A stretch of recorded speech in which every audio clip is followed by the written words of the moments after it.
So Braxton, You're jumping right into this. Yes, Ryan. I feel like I am prepared. I went to Home Depot today and I picked up some tape.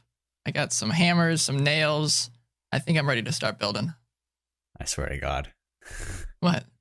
If you had this, what are we? Let me go with you. What are we building? I thought you told me we were going to be talking about world building today, so I got all the supplies I thought I would need to build a world, right? Ah, of course. Yes. Is that what we need? You're the master world builder here. I know nothing about it. Is that what you use? Yeah, I mean, have you ever seen paper mache? Yeah, I hate it. Well, it's like that. You just lick a bunch of newspapers and stick them all together, and then slowly the world gets bigger. Okay, no, that's actually a pretty good analogy, though. This is pretty much what you do. Yeah. For a lot of stuff. I mean, you definitely read quite a bit of history and a lot of other things that you just kind of go, smack, smack, smack. World building. World building. Indeed. Okay, so I mean, as you probably already saw the title to this podcast, if you look at those types of things, you probably notice Ryan's joke coming in a mile away. I know what you're talking about. No jokes here, man. I'm about world building. All jokes. We're a funny podcast sometimes. Funny podcast for funny people. Okay. Well, to start off, as you guys may have noticed, I suppose, throughout the podcast, most of the time when we're talking about DM stuff, it's kind of Ryan's forte. I've just begun making my own world. Ooh. So, well, you know that. We've talked about it a little bit. Well, but yeah. Still excited. It is very exciting. I've been hearing some great things from the guys in my campaign, and I'm very surprised because it feels like I'm giving bare bones compared to what you've done. Well, that's the thing is you don't show everything, so they don't know how much you haven't done. Shh! Don't tell them that to me. Listen. But I figured I wanted some help, and we've talked about this a bit already, but there are people out there who are assumedly in the same position that I am. And me and you thought, hey, let's do a podcast on world building. Yeah. Again, I don't have too much to add other than the questions that I may ask at some point. But that's as what you all said, about, man. you can ask questions. Your hammer nails. Yeah, hammer nails and tape and I don't know. But tutorials. Just like with making your first town, as we discussed before, I feel like it starts similar to that. But okay. The best point to start, is it when you are not currently in a campaign? It can is be, it really just that much harder to do it when you've started a campaign already? I mean, there's multiple different ways you can make a world. Some people suggest to start small and build out from there, which then if you do that at the beginning, you start a campaign and start small and then build around what you do, it can be easier that way for some people. Other people like getting out the whole world and planning things out and getting moving parts set in motion for when the party interacts with it. I guess it really just depends on the type of person that you are. Right. I don't know. I only have Sounds so my exasperated. sessions. It's I think about this every day. And by every day I mean every other Monday, because that's how often I have my right sessions. But I feel as though while they're playing, I would rather have these things fleshed out already. Just in the same way as whenever you're playing a character in a play or in a campaign, you want to have that background done so it can fuel the fire for everything that's happening. Sure. So it feels cheap to not have everything prepared. Well, I mean, obviously, the better you know your world, the better your improv skills can end up being, because you're kind of improving, but you at least know that this is what this deity is, or they come across something and you weren't really prepared for it, so you can improv that this organization that you've already prepared in your world is now behind this type of stuff. Sure, that's definitely beneficial. The world can kind of write your ideas for you at some point if you get to that, if you work on it long enough. But I think at the same time, it's okay to do it slowly and build it up with your players. And I think don't be shy to even ask your players for some ideas and have them be a part of the world building process. Oh, yeah, they're always all about that. Hell yeah. Always. And especially their backgrounds. I think if you are starting with a group and they have their characters, you can use a lot of the things in their background to make your world. But kind of rewinding, I guess, your situation was unique because you already had a world that you had worked on while a campaign was going on, stopped, then went to making it. Yeah, but, and I scrapped. I didn't really scrap it because we jumped. We did a little time skip about 10 years in the future, and so I was able to kind of detach a lot of what we'd done previously because I had not really stolen a lot of things, but I did a lot of things without changing names, changing things, just because I was still a new DM and I didn't really have the time. So I just tossed things together. I was like, all right, let's just play, and that's okay. That's more than all right. But I wanted the world to feel more, I don't know, unique and more my own. So being able to have that time skip and create everything from scratch was definitely beneficial for me. Where did you start, though?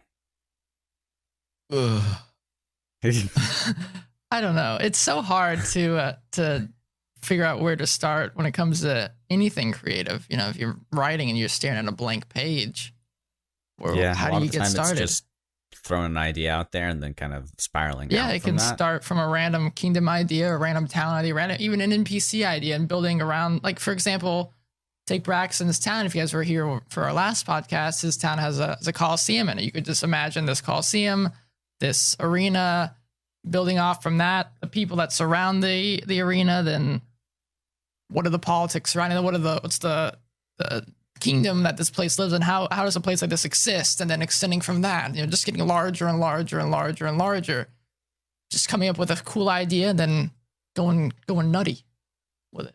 Going nutty. Yeah, see, right there, I was already getting ideas on what to do, and see, there you go. Other villages around them to feel about the arena, because I haven't even gotten that far yet. But that's okay. Your world. There's something I noticed when we were playing last night, and the majority of the game that we played was combat, but we had an interaction with an NPC, and keeping in mind that you've probably had this prep for a while because we were supposed to do the Knoll stuff back when we did the Knoll episode. Yeah. But we asked him about his family, and there was this situation with his sister, and it was just very in depth, and it didn't seem like it was quite improv-y. I don't know how much of that you prepared, but I was just impressed by how in depth his sister, the information he gave me about the sister was. Yeah. And I mean, that's part of the world, even on a smaller scale like that, with an NPC and their sister versus, an entire town and its local group. It's so much stuff. I mean, it's for example, that specific interaction is a mix of improv and a mix of what I had written for that guy. Is I know he has a sister, I know he has a brother, and I didn't really flesh out. Actually, I guess a little bit, because there's a possibility you guys had maybe gone to the town and you maybe could have found them, or at least found their bodies, something along these lines. So you might have found these individuals, so at least prepped out a little bit about them. But the base stuff and the base interactions are just stuff that I know people in that southern area, that the direction, that town that they existed in, would believe, and their thought processes and the things that they know around them and their beliefs for their family and friends and people. And this goes back to our town thing, is just, it's easy to get lost in the minutia of NPCs that you have to make for towns and worlds and crap like that. But once you know, okay, this section of the world believes this, that section of the world believes that, and if you have a person from that country going to this country, they still have those ideals, those beliefs. It just makes kind of doing that stuff on the fly, I think, a lot easier. So do you start big then?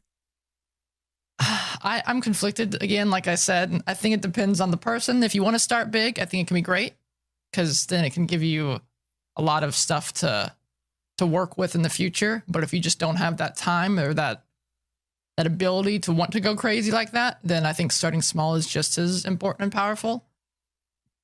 Because one of the big tips that I have for world building is to not just world build. Sure, it's fun to go crazy with kingdoms and history, but you got to remember that you're playing in the present. You're not playing in the past where all this crazy cool history happened. you got to find a reason for why are you playing right now? If all the interesting stuff happened in the past, let's just play it in, man. I don't want to be playing in this crappy, boring world.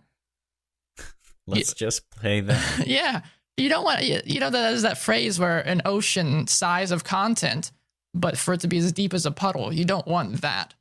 So there's benefits to building small because you can make that small area super impactful and super important and then build out from there. Because if you build super big, you might forget to work on the small details. I feel like a game that does that really well is Dark Souls, definitely. Oh, yeah. Especially the first one. Dark Souls, I think, is a masterclass of world building. Bloodborne as well. Looking at that Code Vein screenshot you sent me over there, it's just like, I think it's important for us to lay out too as well that world building as a whole extends far off from just D&D. You can make a world for a book, a movie, yada yada. So obviously this is a D&D centric podcast, so we're going to tend to cater to that idea. But you can take a lot of the stuff that we say and a lot of world building ideas into many other realms. Well, a place that I would feel you need to have as a basis to start off of is definitely if there are any deities or gods and what influence they've had on the world. There needs to be some sort of, well, I guess there doesn't need to be, but in many histories and a lot of games or novels or anything, there's a big event that does something to the world. Yeah. And I feel figuring that out and, a good way to do that, and sorry for hitting my mic right there. Oh my. Is, Mike, is, starting from a blank map. I feel like that's a good spot to start from. And I know my questions are kind of everywhere. So if you have more structure to this so that we can get, maximum value to these guys. But I feel like starting with a blank map and kind of just throwing some random crap on there is a good way to go. Yeah. It also depends on what you're interested in as a world builder. If you really like the gods, start there. If you really like the history, start there and then build the map around that. Or if you just if you don't know where to start, do some map generations and then choose a random blop on that map and work on what that cool thing is. We might at some point have a whole podcast dedicated just to deities and gods, because that's a whole deal. I definitely need that. But at the very least, you got to know how they impact your world.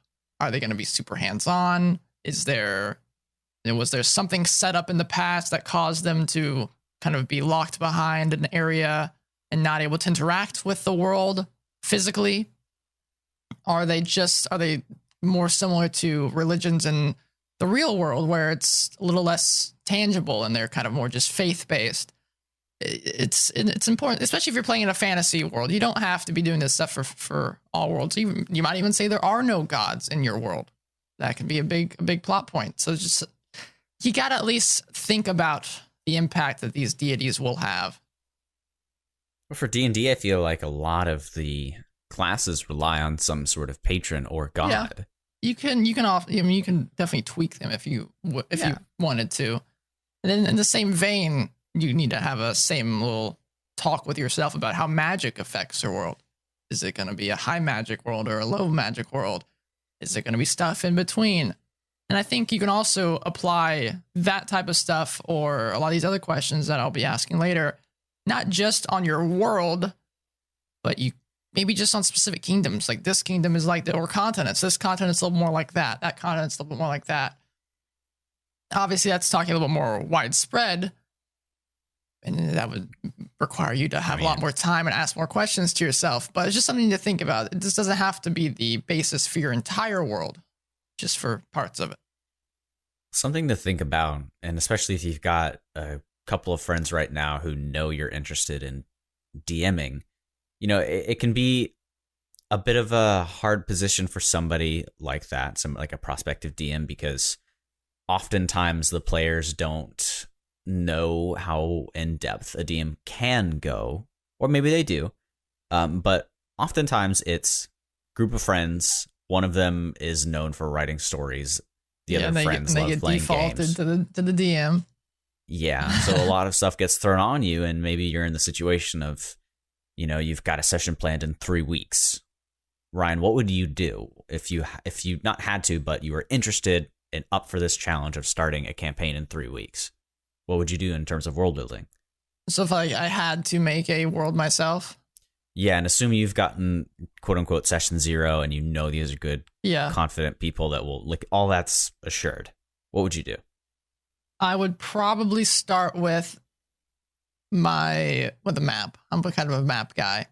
So Big map guy? yeah, I would probably, I might use a map generator online. There's some great ones for that, or there's some great Photoshop tutorials to do random maps that you can kind of, or there's some brushes that you can kind of tweak and change, which was what I ended up doing for my own map. But I had a little more time. And you can delete things and obviously move things around and get the map exactly how you want it for your world. And then, and sometimes with these brushes, you can get really weird formations, which is what I've gotten on my map. And then from that, I can choose, okay, well, why is that formation weird? Did a god come back, come and smack his hand right there? Now there's a huge lake in the middle of this landmass or something like that. Or is that not even real, but that's what the legend is? So I think maps are a good way to get started. Sorry, I was just amazed by Asgar's fantasy map generator. I opened this up again. That's somewhat one of my favorites because I'm not savvy with, clicking a mouse and dragging around mountain icons and pulling around topography. For some reason, it's a big learning curve for me that I can't quite get into, but something that I absolutely love, and I may actually use this map because this looks freaking cool as heck. It's azgar.github.io/fantasy-map-generator. And that's my favorite thing to use. And you can pick so many bits and bobs about it, but whether you're like Ryan and you want to kind of hand make a map with the assistance of a software or draw one, anything, I do think it's a really, really great place to start. But I wish I'd found this thing when I first started too. The Asgar's thing? Yeah. Yeah, and it's even with this, what you can do is you can zoom into a specific point and make a town there, and it will keep it there, and it's so useful. Yeah, it even starts with roads and things and rivers all set up, and you can even have it create some historical events as well that you can click on and get some ideas on what that means to your world. Trying to figure it even gives distances and auto-populates town names. So I think this is a great place to start if you need a world map quickly. But something that I'd be worried about is, man, I don't need a freaking world map right now for a campaign that's starting in 3 weeks. I just need the part that's in the center right there. And then that, I would say at this point, just go back to the town building thing. But, they're in the town and your sessions have been going on for a few weeks and you go, well, man, they're going to start leaving. They've exhausted pretty much everything I've prepped for this town. Ryan, what do you do next? Do you just kind of figure out where they're going and prep a town there without railroading too much? Like as they start exploring the local group, what do you do? I guess it also depends on how open world and sandboxy you want your campaign to be. If you want there to be some overarching plot line, then hopefully beforehand you will have given them a plot hook to grasp onto and know they start headed that direction. But if you didn't, or they didn't take the bait and they're kind of wandering, then I'd probably just try to, and I think random encounters, not necessarily, I don't really have random encounters. They might feel random to the party, obviously, because they kind of just show up out of nowhere, but my random encounters are usually planned for certain areas. And I think encounters like while you're on the road, towns can be very impactful too to show your players what the world is like. But I think encounters on the road can really accentuate what the theme and what the feel of this world will be like. For example, just last session, Don't even talk to me about it. Wait, what? Don't even talk to me about it. Well, so last session, the party was as south as they'd ever been in the kingdom, and had never really been to this. There's a desert country to the south, and don't really know much about it. It's just kind of been in legends and stuff, and they've learned a lot about it in the last few sessions. And they just encountered a group of slavers who were taking people south to this desert country. And just even from that brief encounter, they now know a whole lot more about that kingdom than they did before. Like, this guy had powers that they couldn't even imagine that he would have. And these other entities had this weird spell, this kind of fire spell that was impacting some of them. Things they just hadn't encountered before. And now I'm sure there's some questions going, okay, this kingdom is not exactly what we thought it might be, and now maybe we should go check it out sometime and see what's going on down there. Yeah, we should keep going more south. That'd be great. it's just these encounters can be, a great way. You can even have I think we had this last campaign. There was a big war going on, and one of the sides was sending a lot of their food and supplies to the northern border to protect their armies. And the party had encountered a goblin that was starving, was not able to get food anymore because so much of the food, like the farms, were just barren because they'd been scraped clean and sent up north, and this goblin was having some issues. And the goblin came up and was like, "Please give me food, please give me food." But obviously, he couldn't speak to them, but was kind of just holding out his hands. And I believe they probably gave him some food. I don't remember exactly what happened. I vaguely remember this. I don't think they killed him, luckily. No. But that's besides the point. It's a way to just accentuate what the world is like, what this kingdom is like. What travelers are perceived like in this world. And so if you know that your party's going to start leaving and heading somewhere else, this is a great time to start putting in small little nuggets like that, small little things that'll just tip them off, which goes to one of my big points here is I would definitely peel back the curtain slowly on your world. If you spend a lot of time on it, don't overwhelm your players by just tossing it all at them and saying, "Oh my God, I spent so much time on this world. I want you guys to see it all now." Be very patient. Yeah. Reveal the iceberg. I got a problem with that. Slowly. Reveal it very slowly, because then it adds so much to the experience, I think. So we've jumped from a giant world map to a town to encounters. What even is considered world building? I guess to you, what is world building? World building. There's a lot of aspects here. Yeah, is just working on the character that is my world, because I think the world is very much a character in a campaign and in a book, in a movie. It's your the look, it's the feel, the smell, the taste, the sound. The theme of your entire story is going to be centered around what this world is like. So world building to me is just working on that. Working on what it's going to feel like, what it's going to look like walking around here, what it would smell like, what it would taste like, what it would sound like, what the people would be like in this area. What does it taste like? Yeah, what does it taste like? I mean, yeah, food. What kind of food is in the area that they're in the country, kingdoms might have different food. Like, and Braxton will probably sigh at this, but read some history books. Yeah. I mean, I'm not against reading history. It's just not something that I am actively interested in. Yeah. But I think there certainly been times when I was interested in history class in school, but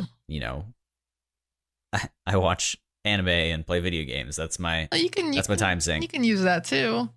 Just I use the history stuff and look up different foods from different cultures, because at least in the current continent that the party is on, each kingdom is based off of a different kingdom or a different culture and history. And so I obviously will base their food and their culture kind of around that, still obviously throwing my own spin on things, though.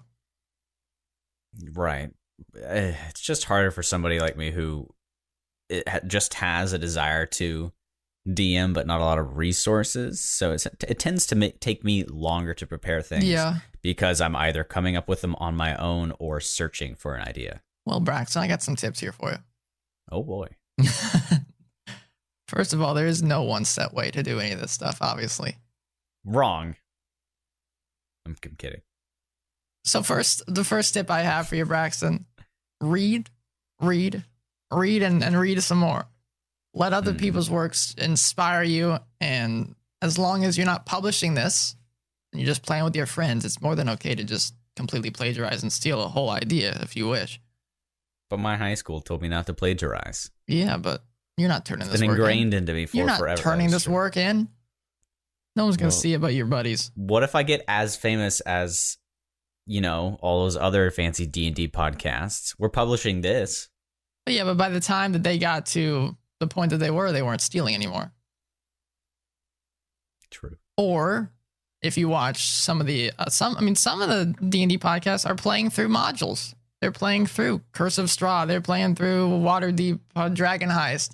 So that's not really plagiarizing. That's taking the work that's already there. Dragon Heist. Yeah, that's what it's called, right? It sounds hilarious. We need 4 words. Let's go. Waterdeep Dragon Heist. You could also watch and watch some more, Braxton. This seems like something that you might be able to take. Just like with books, movies and shows are just as inspiring and build some incredible worlds. I mean, you said you watch a lot of anime. That's some incredible world building. This, that is true. But I feel like you have this problem as well, is when you start allowing yourself to constantly be searching for ideas within the things that you enjoy, it can get a bit tiring. Yeah, well, you start losing enjoyment. Well, what you can do is find, let's say you're watching some cool anime that had some really cool story plot line and you want to utilize that in some way, or this town is really cool, this NPC, this character is really cool, you want to bring them in. I think finding one cool thing and then building off of that and just using it as a basis for an idea instead of your whole idea might help with that, because then you're not just, pulling straight from the work. You're kind of adapting it. You're putting it in your own words. So don't adapt all 7 or 8 parts of JoJo's Bizarre Adventure into my campaign, is what you're saying. No, I mean, you're good. Well, honestly, the villains in that show are pretty great. So I may. See, I don't think anybody in my campaign uses them. Yeah, now you're fun. Now you're thinking with. But then it's the implementation. I've got all these ideas written down, but. Where the hell do I throw them in without making it seem willy-nilly and making sure that it works? It's just, there is so much stuff that goes into this. Well, sometimes it does feel willy-nilly until it doesn't anymore, Yes. Perfect. Like, for example, one of my pages here, so I kind of make in my OneNote, I have a section for prep where I prep everything. And in that section, I have then separate subsections, one for different plot ideas that I have, that overarching plots that are happening, one specifically for questions, which are, I haven't done this in a while, but I might start doing it again, where I would try to get you guys into the mindset of your character by asking you a question ahead of time. Like, for example, we ran part of Curse of Strahd, and we talked this before on the cast, but I tweaked it a little bit and changed the names and things. So much so that even some of the party members didn't realize that they were playing through it, which I thought was hilarious. And I had no idea. But even if you had, you probably wouldn't even if I had. Well, my friend was like, "Hey, yeah, I'm running Curse of Strahd right now. It's pretty great." I'm like, "Oh, I've never played that." Literally, while I was about to go to a session of playing Curse of Strahd. Yeah. You made me a liar, Ryan. Sorry, not really. I mean, it was still its own thing, because there's the plague that was being talked about is not in that. There's no plague in Curse of Strahd. That was kind of our own thing. We carried that the whole way. Yeah. We were like, plague? Plague? What's the plague? But one of the questions I asked them, sorry, I tried to grab my thought process again. One of the questions I'd asked them was, now that your character has met Strahd face to face, how does your character feel? Are they afraid, or why not? Just kind of get them into the mindset of who their character is and how they feel. But then I have locations, and this is obviously the big one. Locations in my prep area. I have one page for each town. Then I have subsets of inside that town that has specific encounter ideas, specific locations. But the big one that I'm trying to get to is I have one for a current arc, which is what the party is on currently, what their stuff is.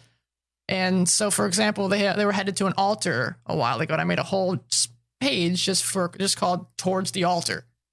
And I have different encounter ideas that I just plaster randomly on this page.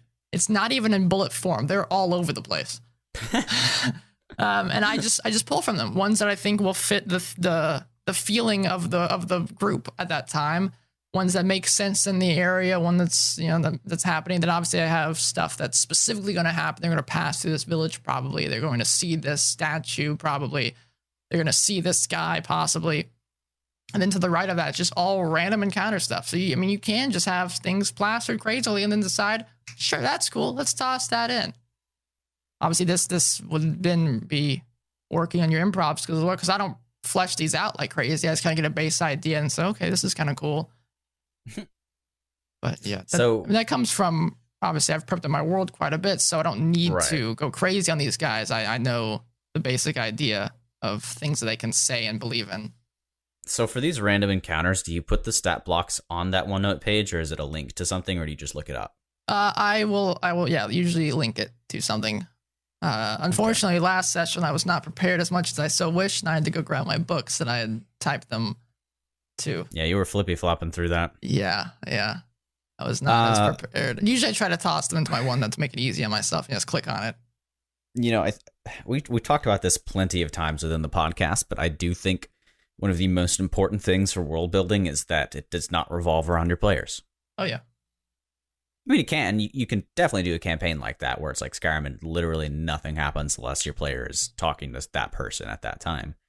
But, you know, if you're going for a more realistic approach, your world lives and breathes and your players aren't ready to tackle everything in it just because they're there. For example, as Braxton's probably referring to last session.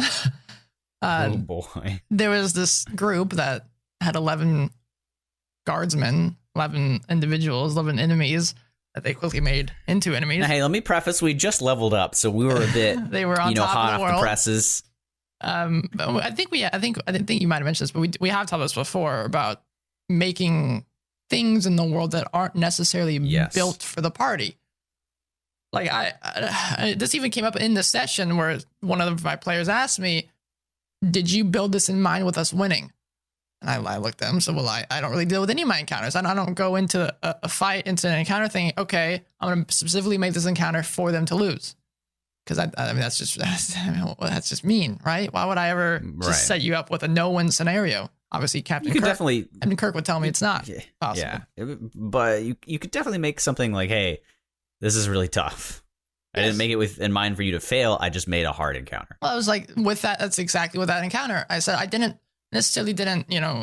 plan for you guys to kill. I knew it was going to be a tough thing, and you definitely had some smart ideas and changed the course of how this battle would have gone, and you ended up coming out on top. Obviously, it definitely could have gone in a different direction very easily too. I had one turn left until I was dead, basically. Yeah, it was essentially like Fire Emblem, and I keep saying that all the time through the session. I just love Fire Emblem's combat.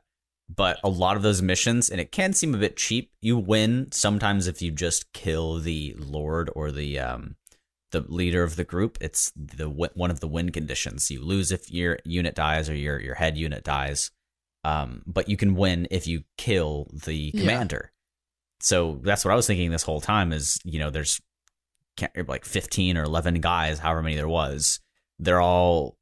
They seem to be hired guards, and they've given me that information that would let me think that as a character. Yeah. So I thought, if I kill their commander or their employer, their tie is money, and he's dead, so they may not care. So that I just targeted him as much as possible, and I cast Fly, and without that, I'd have been dead. And we're all like jumbled up too. Yeah, we'll probably have a podcast dedicated to making combat interesting, because Sprax and I had a whole conversation like a couple weeks back about the best way to make combat interesting. Yeah, this one really tickled my fancy. Even though, I mean, when you look at it under a magnifying glass, I was just hammering one guy with my damage. That's all it was. But there were some juicy stakes. Oh yeah. Things were headed south. Literally. And, talking about people stakes, because people were burning alive. It brought around a lot of interesting stuff, which is why I think that combat and role-playing is very important, and you can make combat more interesting with role-play. And we'll probably get into combat. Definitely we will later. But through this thing that Ryan placed in his world, it made my character very, very, well, not very, but changed his opinion of one of his party members quite a lot, because she just murdered a bunch of slaves. Yeah. Yeah. And the start of this encounter was because that same player, that same character in my party wanted to save the slaves. Everybody else was just being inquisitive because we're like, okay, these guys are slavers. Yeah, we know this is the slave route. So through Ryan's world building, we have these thoughts and these suspicions. Being a generally, save the people party, we were inquiring. And Celestia, she uses Dimension Door and goes into this carriage. Yeah. Sees all the slaves, makes eye contact, says she's trying to save all of them. Yeah, and then what does she do? fireballs them all. Well, Not before that, specifically all of them. No, but we were fighting after she got out because they got a bit worried that we knew about their slaves. Yeah, things got hairy. But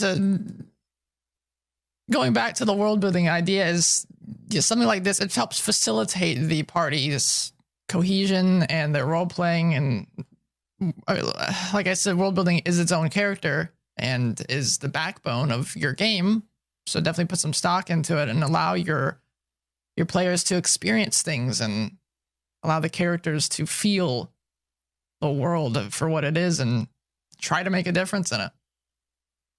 There was this video I was watching, and I couldn't put this as eloquently as they did, but it's by this YouTube channel called Kurzgesagt or something like that.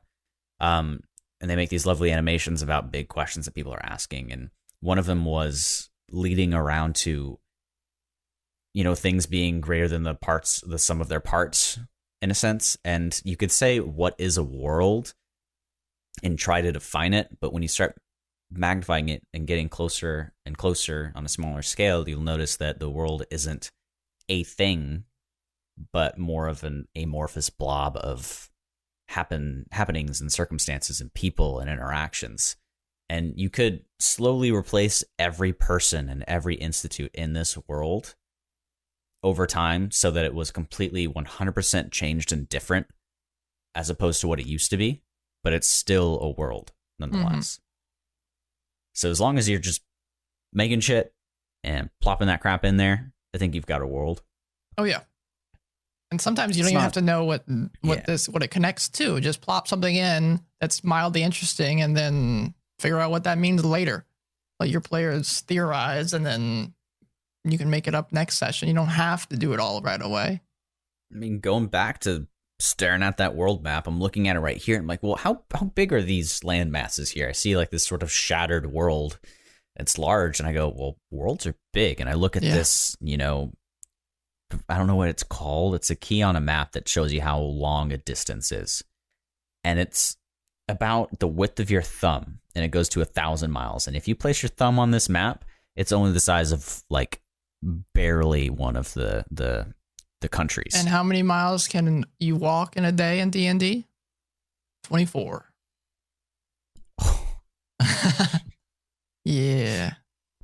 So that's what I it's easy to get overwhelmed. Yeah. Yeah, it definitely is. And what I did with my map is I made the map, set it all up, and then I made a hex thing, and each hex equals 24 miles. So I know, how many days it'll take for you guys to get from point A to point B. Yeah. Oh God, and this map is massive. It's a world going map. to the world, going into this. Let me try to read this. Lagabulian Caliphate. Can't say that on a live broadcast. What'd you say to me? So going from one of the towns there, Tinfaba, to Somalite. I don't know. This must be Russian. It's barely even 50 miles. Is coming out like 1/5 of the way. Oh yeah. Jesus. World map, man. Welcome to the world.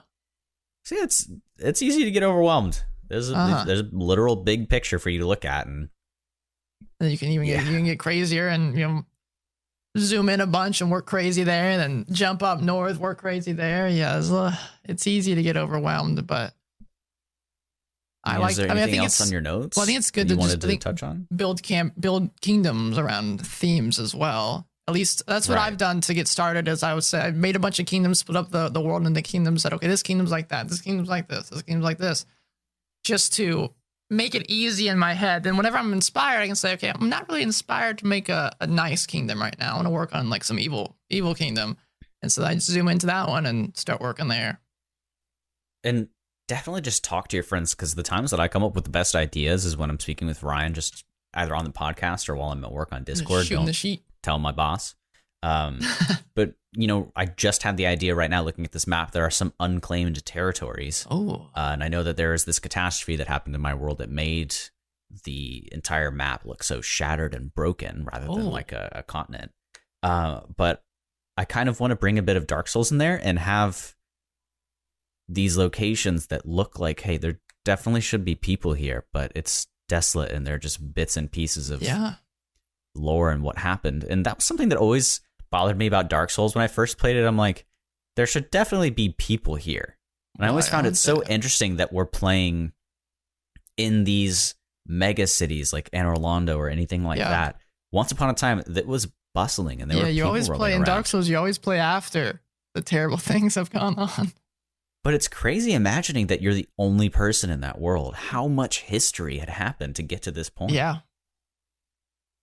And it can be daunting to try to think of your world like that, but you don't have to have every single bit and piece prepared. And I'm mostly saying this to myself because I still haven't wrapped my head around that yet.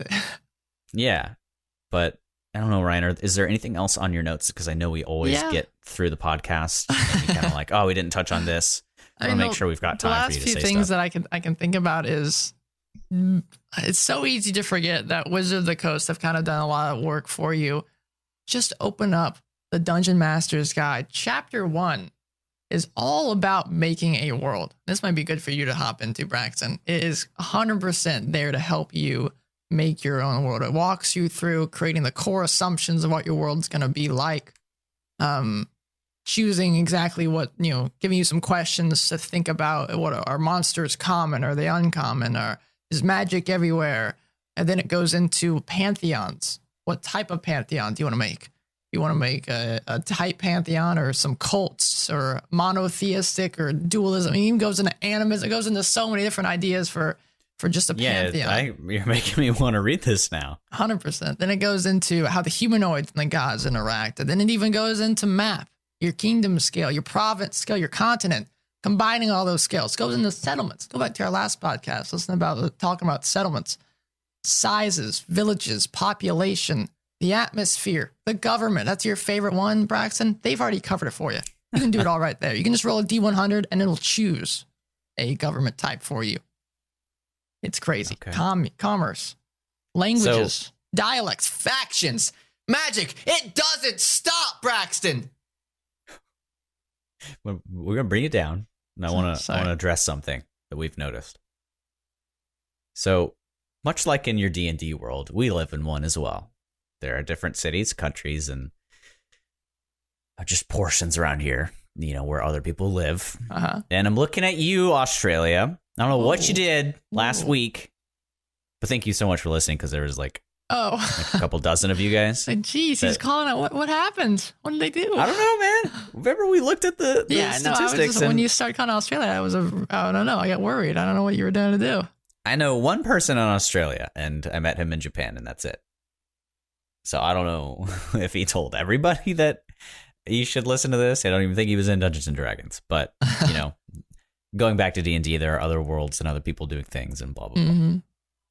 Yeah, Dungeon Master's Guide is your friend. And I think we'll probably have podcasts dedicated to specific resources like this and just delving into it. Like our homework will be read the DM's guide and we'll come back and chat about it.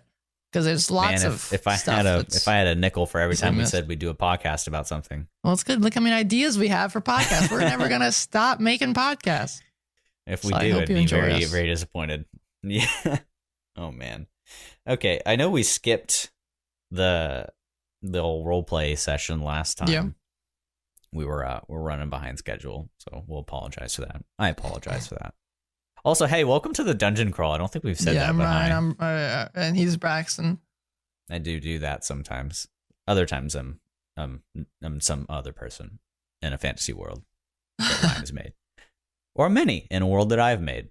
Oh. But have we decided? Are we sticking with that roll table, or did you find something new? No, I didn't. Oh no! What are we doing? What are we doing? That's a great question. We made characters last time. Yeah, that was interesting. It was very interesting. I mean, to just put a cherry on top, and we're not going to go into this here for the world building stuff because it's way too much. But if in your free time, Braxton, you want to do this too, look up Fantasy World Building Questions by Patricia C. WREDE Ready. And there is about over 9 million questions there that she has to let you think about. Talks about the world, physical, historical features, magic, people, social organizations, commerce, daily life, et cetera, et cetera, et cetera. And I think that's a great way to just get your old noggin going. Noggin going. I thought you were going to say over 9,000. I was going to be really happy, but you didn't. Damn. Over 9,000. Okay. What are we doing? I actually can't find that one that I usually save anyway. We can put it off at the end here and then try to find something else that we do in a couple of weeks. Yeah, we'll have a new staple. Yeah, we ended it at the 10th episode, I think, too. We did, so that works out pretty well. That's sad. Can figure something. I do go on Reddit sometimes and read stuff, but we can leave that out. I don't know. World building, it scares me. So this is why I really wanted to do a podcast on it, and Ryan loves it, or at least hates himself, but he does it anyways. Well, it's good for lonely people and sad people. Or happy people. Yeah, well, it's just because you get lost in a whole world. Yeah, get to plan cool stories and ideas. And if you like writing, I think it's okay to then use this world, which I've done, to write my own stories in. That's not even related to D&D. Not really, obviously not in the future, because I don't know where these guys are going to take, more of my players are going to take the story, take the world into. They might end up destroying everything. But I like writing past historical events into little stories. And then sometimes when they're in libraries, they find my little stories that I've been doing. Yeah. These aspects of them. No, we go in there and ask for books, and he just gives them to us. It's not him going, there's a book on this, and it says like this thing and that. He goes, okay, now send me a list of what books you guys want next session, and I will literally make them for you. Yeah, they went to a big archives, and so I went a little crazy with that. But see, stuff like that allows me to see what my players are interested in, and then I can world build based on what they're interested in. Now let's give a little round of applause to Ryan because we, just thinking about all the podcasts we've done up until this point, that's all contained in world building. But thinking about our players and role playing is we couldn't have gotten as into it as we have, or even had this interesting party dynamic grow as we've been great friends and are starting to question each other. None of these things would have happened if this world wasn't fueling the motivations and goals of our players. It's freaking crazy, and I'm absolutely in love with everything that we've done. So I really do want to thank you for what you've been doing for being on this part world. Of the crazy story. And I think the crazy thing to me is they've only spent the last almost 9 months of playing in one kingdom. There's a lot of crazy stuff out there for them to find. Yeah, well, at one point we were in a different sort of archive. Ironically, it was the same guy. It was his office, I think, versus his archives. And we found a map of the world that showed that there were freaking continents outside of the one that we lived on. There's 4 total continents that they've found. And that's just, peeling back the curtains, like Ryan says, but it was overwhelming, even as a player. Like, what in the world is out there for us to find? Fuck trying to make content for those continents. Christ. Yeah. Well, the helpful thing was the time that I had between, campaigns, the main stuff that I worked on was all that stuff, because the stuff that they're playing in is the same continent that I'd worked on at least a little bit before. So I didn't have to go too crazy. And since they're not there, I can still continue to work on them slowly over the last 9 months. So it's DMs for you who, are kind of not thinking about doing too much world building outside of the immediate area.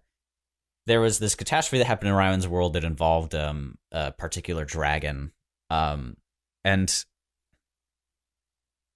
I there's so much stuff going on I can't even piece it together right now. But there was a particular calamity that involved one guy that destroyed or kind of messed up the area that we're in. Yeah, there's a couple of calamities that happen. It's like, did they also affect everything in those continents? Because that's forever away, and that even makes me start thinking, how big of an event was this? Yeah. And if it didn't affect them, then what is happening? Yeah, what have they been doing? Yeah. Let's go find out. Oh man. So world building is your friend. It's fun. It's fun to get lost in and get crazy ideas.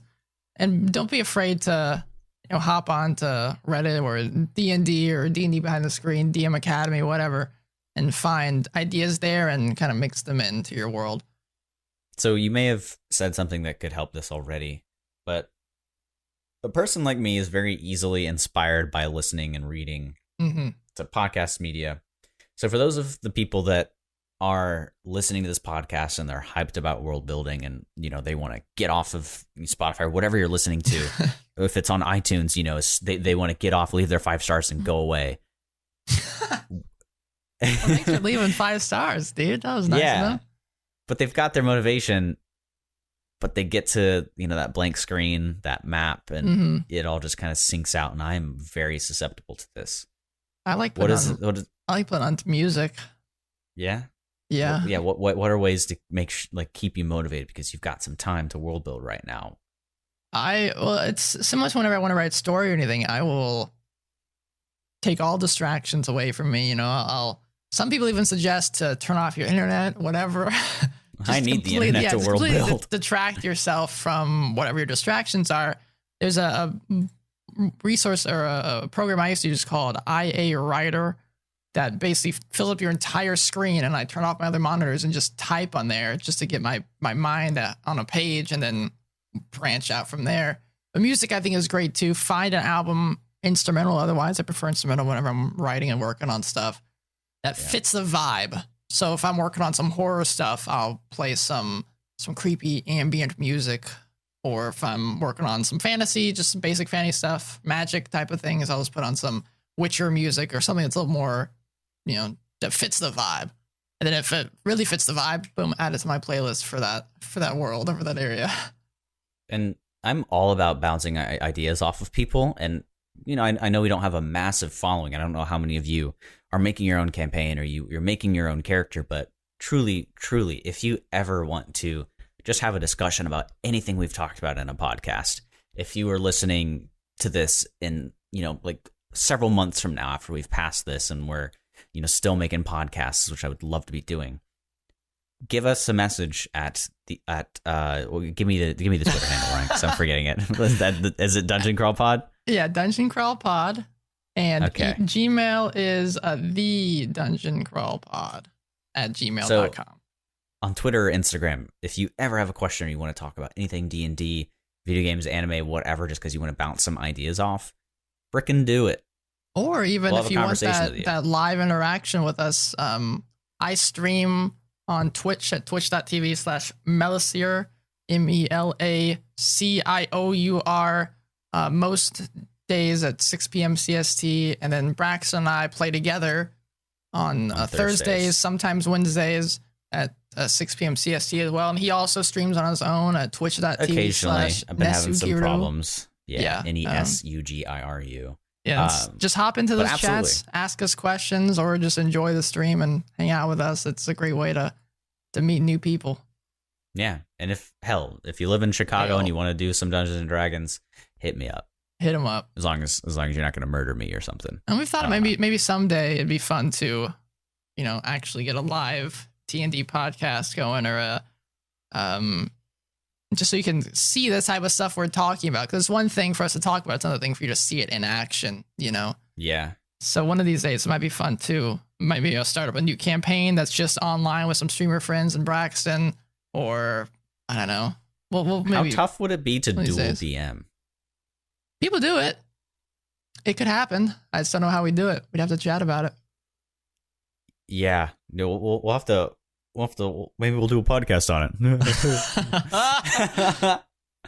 Wasn't funny, man. No, I don't know, man. You're funny. You're so hilarious. So, Braxton, in closing here, are you doing anything fun this week? Is this an actual question? Yeah. Yeah, I still care about you, man. I feel like you're trying to. I'm not trying to make a joke or anything. I just want to know if you had anything fun this week. Checking in. I've got some work. I think one of those days I have to stay until 7 p.m. because we're doing a thing. That's fun. My guitar at some point will be finished being set up by Chicago Music Exchange, a really famous guitar shop. Tuned so up or something, or getting them strings changed. Making sure the neck is true and straight, making sure the action's set right, all that good stuff. My brother's coming home tomorrow from California. Should have your brother on the podcast sometime, just a little guest, say, hey, what's up? Yeah. I don't know, streaming with you on Thursday. Oh, yeah. That's about it. Oh, yeah. You playing any games recently that you've been enjoying? I started Code Vein. I mentioned that. I did only the character customization and then did a refund. Fire Emblem. I've been stuck in the same mission for 3 days, or at least I tried it for 3 days on Batman. If you guys can't tell, he plays a lot of Fire Emblem. I play way too much Fire Emblem. Did you when you came out? Did you know you were gonna get sucked into it? Like when I started Fire Emblem? Yeah, you're like, did you know you were gonna love it when you bought it? You're like, I'll give it a shot. No, I had never had any interest in it, actually. Ever. And I played Smash Bros. A load of times, and my favorite characters are always those sword characters from Fire Emblem. Always. So it was inevitable, I suppose. I don't know. I mean, Ryan, let me ask you the same thing. What are you doing? What am I doing this week? I'm working. I'm going to class. I'm still in college, and I got a date after this podcast is done. Woo! So hopefully that goes well. I'm planning for D&D. I'm excited for next session. Yeah, last session was so great that we wanted to play again immediately. Ryan's like, hey. I mean, I would enjoy that because I love, I love playing, and I love where we left off at. But it is also nice. I mean, I think that's one of the beauties of watching television as it's happening, instead of, in today's day and age, you just binge it and you kind of miss the anticipation of waiting for the next episode. Yeah. I remember the hype that you had for JoJo's last episode of the season. Oh my was God. So much hype. Imagine if you could just binge the entire season. That would not be nearly as crazy. Yeah, it would be like a big explosive event done. Okay, but no, yeah. Oh, JoJo. Oh boy. Ooh, man. I've been watching a lot of anime lately. That's what I've been doing. I have too. Not as much as you probably, but I have. I've been dabbling. Well, My Hero Academia just started again. Yes. Make sure you guys tune into our new podcast called The Anime Corner, where we'll talk about all these things. We've actually talked, because Braxton was trying to get me into anime, so we would talk about maybe just having a section of the podcast where we talk about whatever. This boy started with Neon Genesis Evangelion. I did. I thought I would. It's one of those ones where I thought I would love it, and I did.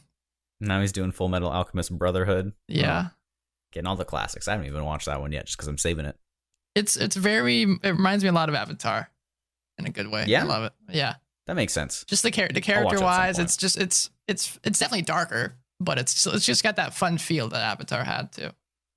Yeah, Avatar was definitely a really fun show. But no, I've saved any show that was on Toonami when I was a kid. I have not finished, other than Naruto. I'm putting it away for a day because I know it's great. Sure. JoJo is on Toonami. It's interesting. Naruto is one of those shows that people who normally would not be in anime, it seems, watched it when it was on. Okay, so you know what Toonami is, right? Yeah, I never watched it. Yes, I mean, that's how I got into anime when I was a kid. So I watched all that, and as I've grown up, any show that was on there is integral to my identity. As a child or as an anime watcher, it always comes up. Yes, I never watched that either. And the kids today, Ryan, the kids today have been watching JoJo's motherfucking Bizarre Adventure. Yes, it's been on there. All the seasons have been hilarious. On there. So when they get older, oh man.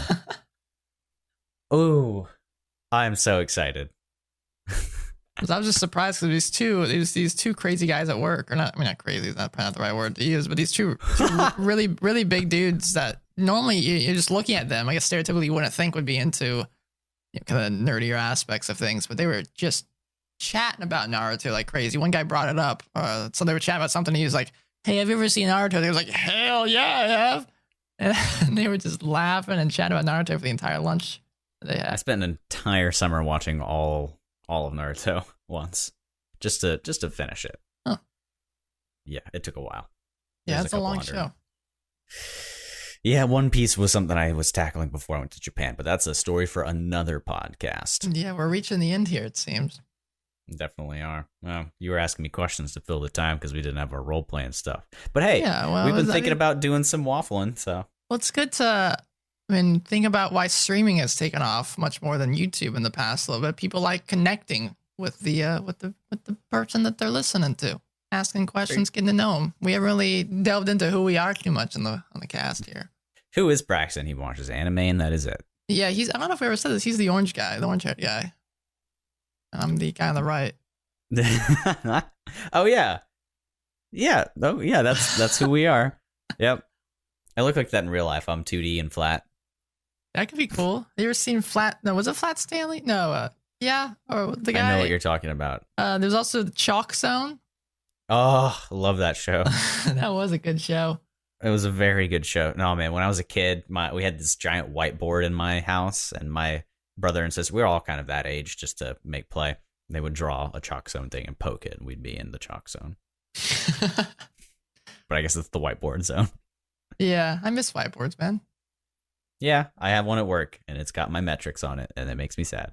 I love whiteboards, though, man. They're so much fun. I want to get a whole, those walls that are just full whiteboards or full chalkboards. That would be so. You could totally do that for D&D, though. I probably wouldn't be able to see it. How would I do that, though? I can't turn an apartment wall into a. You could get a pretty big whiteboard, just smack it on there. I could. It's pretty much just masonite with. How much do you think they are? I think they're expensive. Big whiteboards. For the whiteboard. Extra large. Here's an extra large one for $60. We could all pitch in. Yeah, I mean, I wouldn't be able to see. Oh wow, 210 for one of those flippy ones. Master of whiteboard magnet dry erase, $26. How big is it? 18 by 24. I could steal one from the university. I've seen them that have the little wheels on them. I could bring one of those in. Oh, they have chalkboards. Disgusting. I hate chalk so much. On our search for a whiteboard, that might be a good place to end. I feel like we always end when we'll start looking something up. Yeah, that's a fun place too. It is a fun place. Great. All right. Thanks for listening, guys. Thanks for hanging out while we chat about world building, a tough beast to tackle. Next time we're also oh yeah, what is next time? What are we doing? Well, I was thinking we might, so we talked about for a while before we get into more specific topics again, we could talk about what goes into a DM binder or what's in our OneNote and stuff like that. Because we've referenced it quite a lot, but we've never really said what's in it. OneNote is so great.